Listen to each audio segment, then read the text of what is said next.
ബാലരാമപുരത്തുള്ളവർക്ക് അറിയാമായിരിക്കും ഇതെന്തെന്ന്. പക്ഷേ പുറത്തുള്ളവർക്ക് അറിയില്ലല്ലോ ഇതെന്താണ്, എങ്ങനെയാണ് ഒരു സാരി നെയ്ത് വരുന്നതെന്ന്. ഹലോ സുഹൃത്തുക്കളെ, ഇതെന്തെന്ന് മനസ്സിലായോ? ഇതിനെ റാട്ട് എന്നാണ് പറയുന്നത്. സംഭവം എന്താന്ന് വെച്ചാൽ നമ്മുടെ കൈത്തറി വസ്ത്രങ്ങളുടെ ബോർഡറിൽ വരുന്ന കസവാണ് ഈ റാട്ട് എന്ന് പറയുന്ന സംഭവം. കസവ് ചുറ്റാൻ വേണ്ടി നിർമ്മിച്ചെടുത്തതാണ്. ഇതിങ്ങനെ കസവ് ഇതിൽ ചുറ്റിയാണ് കറക്കി എടുത്തിട്ട് നമുക്ക് സാരി നെയ്യുന്ന സ്ഥലത്ത് ഇത് കൊടുക്കുന്നത്. ഇതിന്റെ കൂടുതൽ വിശദ വിവരങ്ങൾ നമുക്ക് ഈ ചേച്ചിയോട് ചോദിച്ചറിയാം. ചേച്ചി, ഇപ്പോൾ ഇത് സാരിക്ക് വേണ്ടി ചുറ്റുന്ന കസവല്ലേ? ഇതിന് എങ്ങനെയാണ് ക്വാളിറ്റി ഒക്കെ എങ്ങനെയാണ്? ഒന്നാം തരവും രണ്ടാം തരവും അങ്ങനെയൊക്കെ ഉണ്ടോ? ഒന്നാം തരവും രണ്ടാം തരവും ഒക്കെ ഉണ്ട്. ഇത് പിന്നെ ഗണേശ് ആണ് കൊടുക്കുന്നത് ഒന്നാം തരം. കസവിനും പേരുണ്ടല്ലേ? കസവിനും കുറെ പേരൊക്കെ ഉണ്ട്, അഞ്ചാറൊക്കെ അറിയാം. എന്തൊക്കെ പേരുണ്ട്? ഗണേശുണ്ട്, രാമകസവുണ്ട്, ശിവഗംഗയുണ്ട്. ഇതിൽ തന്നെ കൂടിയതും കുറഞ്ഞതും ഒക്കെ വരും. ഇപ്പൊ ചെയ്തുകൊണ്ടിരിക്കുന്ന ഒരേ പൈസ, രണ്ടും ചെയ്തു കൊടുക്കുന്നതിന് നിങ്ങൾക്ക് ഒരേ കൂലിയാണ് കിട്ടുന്നത്. ഈ കാണുന്നതാണ് നമ്മുടെ കൈത്തറി വസ്ത്രങ്ങളുടെ ബോർഡറിൽ വരുന്ന കസവ്. ഇതിന് ഫസ്റ്റ് ക്വാളിറ്റി എന്നും സെക്കൻഡ് ക്വാളിറ്റി എന്നും ഉണ്ട്. ഈ കാണുന്നത് സെക്കൻഡ് ക്വാളിറ്റി കസവാണ്. സെക്കൻഡ് ക്വാളിറ്റി കസവാണെങ്കിൽ കൂടിയും ഒരു ചെറിയ കസവിൻ്റെ ബോർഡറുള്ള സാരിക്ക് സ്റ്റാർട്ടിങ് 3000 രൂപയാണ്. എന്തുകൊണ്ടാണ് ഇത്രയും റേറ്റ് ആകുന്നതെന്ന് നിങ്ങൾക്കൊക്കെ മനസ്സിലായി കാണുമല്ലോ. ഒരാൾ വിചാരിച്ചാൽ ഒറ്റയ്ക്കൊരു സാരി നെയ്തെടുക്കാൻ സാധിക്കില്ല. അതിൻ്റെ പിന്നിൽ ഒരു 10-15 പേരുടെ അധ്വാനം കൂടിയുണ്ട്.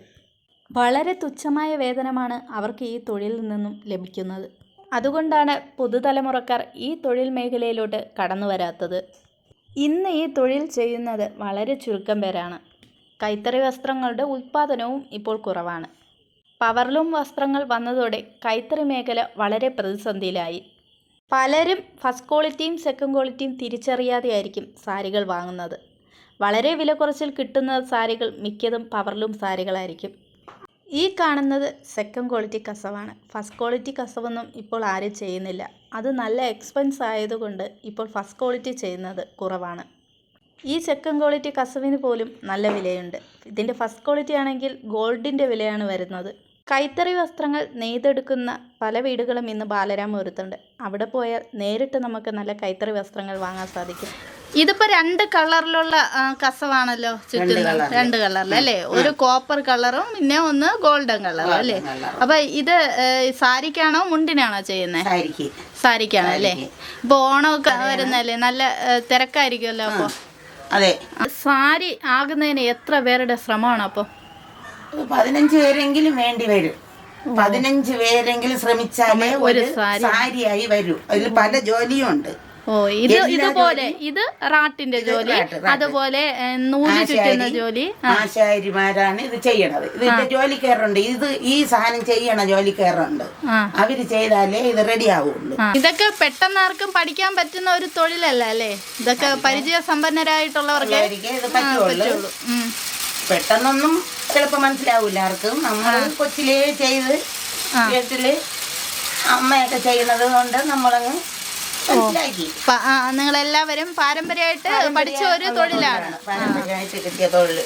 ഈ ചുറ്റിയിരിക്കുന്ന കസവ് എത്ര മുണ്ടിന് ചെയ്യാൻ പറ്റും? എത്ര മുണ്ടിന് നേട്ടാ? ഇത് ഒരു സൈഡിലത്തേക്കാണ് ചെയ്തത്. ഇനി ഒരു സൈഡിലത്തേക്ക് കൂടി അടുത്ത് ചെയ്യണം. ഇനി ഇതുപോലെ ഒരെണ്ണം കൂടി ചെയ്യണം. അപ്പൊ നല്ല പാടുള്ള പണിയാണ്. കൈത്തറിയുടെ വസ്ത്രങ്ങൾക്ക് അതാണ് ഇത്രയും വിലയുള്ളത് അല്ലേ? വിലയുള്ളത് കൈ കൊണ്ട് ചെയ്യണ തൊഴിലാണ്. അപ്പൊ അതിനത്രയ്ക്കും കൂലി എല്ലാം ഒരുപാട് പേരെ ജോലിയാണ് ഒരു സാരി ആവല്. പവർലൂം ഒക്കെ ആണെങ്കിൽ നല്ല വില ആണെങ്കിൽ മെഷീൻ വരണതാണ്ട് അതിനാണ് പൈസ കുറവ്. ഇത് പൈസ ഒരുപാട് കൂടുതലാവും. ഇതാണ് നല്ലത്. ഇതിങ്ങനെ ചെയ്ത് വരുമ്പോ 2 കൈ നല്ല വേദനയാണ് ഇവിടെയൊക്കെ. ഞങ്ങൾക്കിത് സ്ഥിരം ചെയ്തല്ലേ പറ്റൂ, ജീവിക്കണ്ടേ? അത് ശരിയാ. നിങ്ങളുടെ ഉപജീവന മാർഗമാണ് ഇത്. നമുക്കിത് കാണുമ്പോൾ വളരെ എളുപ്പമുള്ള പണിയെന്ന് തോന്നാം. എന്നാൽ ഇത് വളരെ ഹാർഡ് വർക്കുള്ള പണിയാണ്. കിട്ടുന്ന വേതനമോ വളരെ തുച്ഛമായ വേതനം കൂടിയാണ്. പെട്ടെന്നൊന്നും പഠിച്ചെടുക്കാൻ പറ്റിയ തൊഴിൽ മേഖലയുമല്ല.